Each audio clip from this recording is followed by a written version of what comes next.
Okay, so we moved from Disney and feature films to um, streaming. So Netflix has been in the news for the past, I don't know, 48, 72 hours because they just had an earnings call and they just talked about when their password sharing is going to start and different price points and everything else. So what ends up happening is Netflix is still in that position where if you go on Netflix, there's a lot of content on there, and it's a lot of licensed content. And I just did a story the other day about how Warner Brothers and Paramount are fighting over the streaming rights of South Park. So let's talk about Netflix because Netflix was, and I say was because I don't think they are anymore, was the leader for streaming for about 20 years. When you had other players start to come in, okay, like a Apple, like an Amazon, like a, you know, Paramount Plus, like a Disney Plus, all this, people started to go away and they started to go to all these other streaming services. Well, there is an article out on the Wrap, and it's a Pro, okay, that talks about their licensings.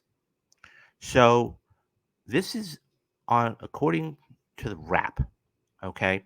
And it says Netflix remains dependent on licensed shows like Breaking Bad, okay? Despite Netflix's considerable investment in creating original content, a majority of most of its popular shows remain licensed from outside networks. Between the last quarter of 2021 and the first quarter of 2023, original shows shares of Netflix catalog grew from 51% to 61%.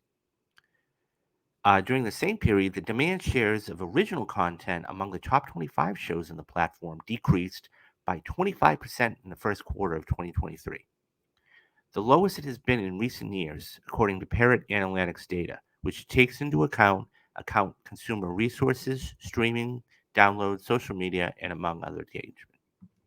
Of the top 25 most popular shows on the platform in the first quarter, only 7 were Netflix originals. That's fascinating. Okay. So, for context, 23 of the top 25 series available on HBO Max were HBO Max or Max originals. Several of the Netflix popular originals on that list are not owned in house by the streamer or the start of or did not start on Netflix, like You, Cobra Kai, and Lucifer, and could revert back to the original owner, leaving a hole in Netflix's library. When looking at the overall demand for Netflix's licensed content, which makes up about half of the total demand of the catalog in the first quarter of 2023, it shows that the premiered on the CW had the highest stake at 11.4. Um, so the network provided some key shows from the DC universe to Netflix, like The Flash, the second most in-demand show on Netflix at the time that quarter, DC's Legend of Tomorrow, and Arrow. Nickelodeon, which accounted for the second largest share, underscores the importance of the animation portion of the Netflix catalog. Shows like Avatar: The Last Airbender and Rise of the Teenage Mutant Ninja Turtles still feature among the top 25 in-demand shows of the catalog.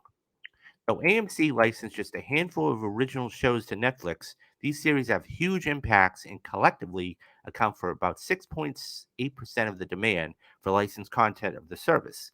That's mainly due to the popularity of titles like The Walking Dead, Breaking Bad, and Better Call Saul, all of which were among the top 10 in-demand shows on Netflix in the period looked at.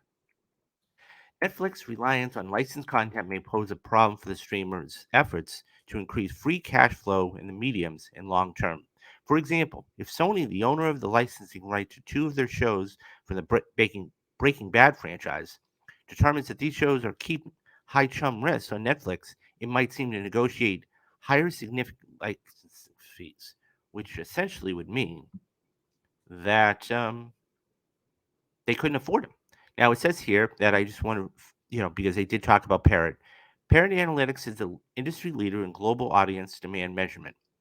The company measures global demand and supply for entertainment, capturing over 2 billion audience expressions, demand for content and talent in over 100 languages across all platforms in 200 countries.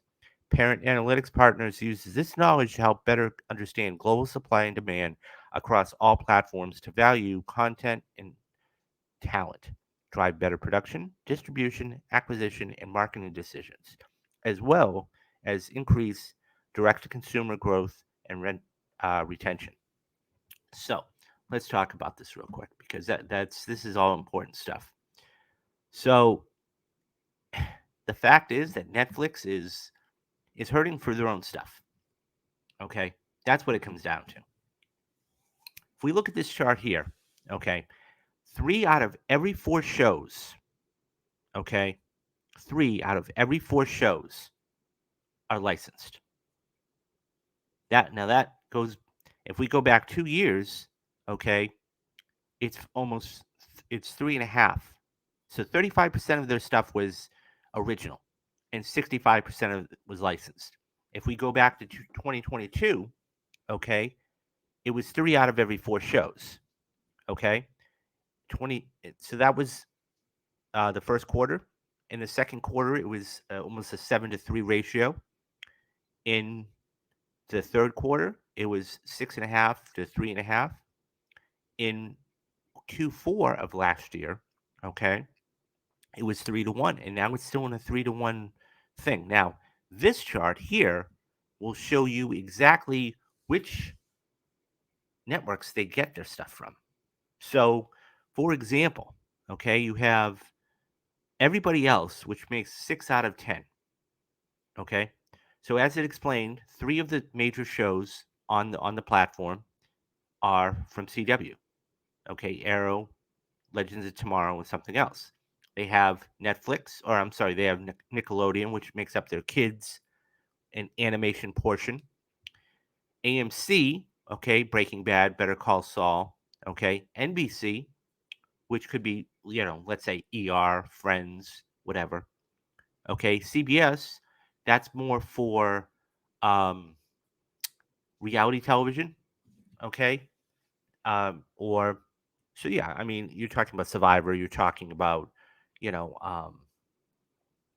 blanking, The Amazing Race, but that's also shows like Big Bang Theory and everything else, okay?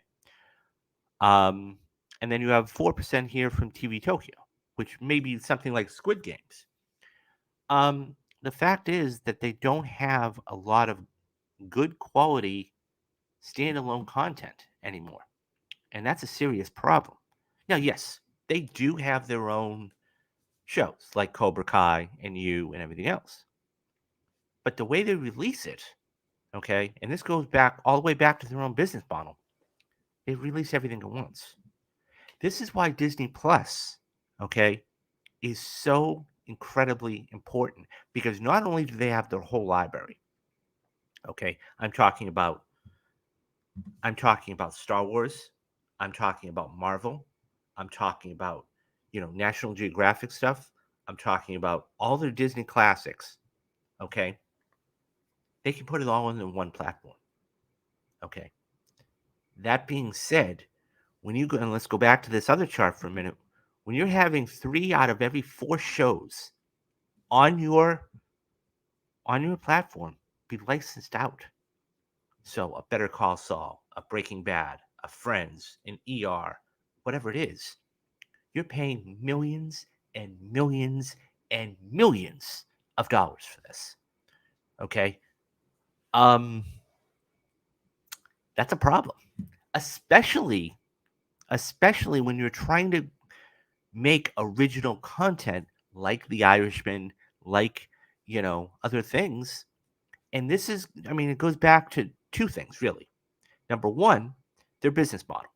Their business model is they drop everything at once. Everything. So I could Cobra Kai, for example. Let's pick a show.